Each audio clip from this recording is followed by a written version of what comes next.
হয়েছে জানি না বাপু। এই যে এই যে গলায় গলায় বাপ, আবার কিছুদিন পর বাবের অভাব। একটা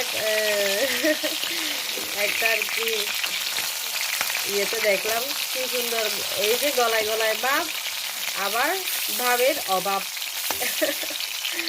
তো দেখতে পাচ্ছেন লাল লাল করে চিকেন ফ্রাই করেছি। এই যে একদম লাল না আর কি। লেগ পিস কার কার পছন্দ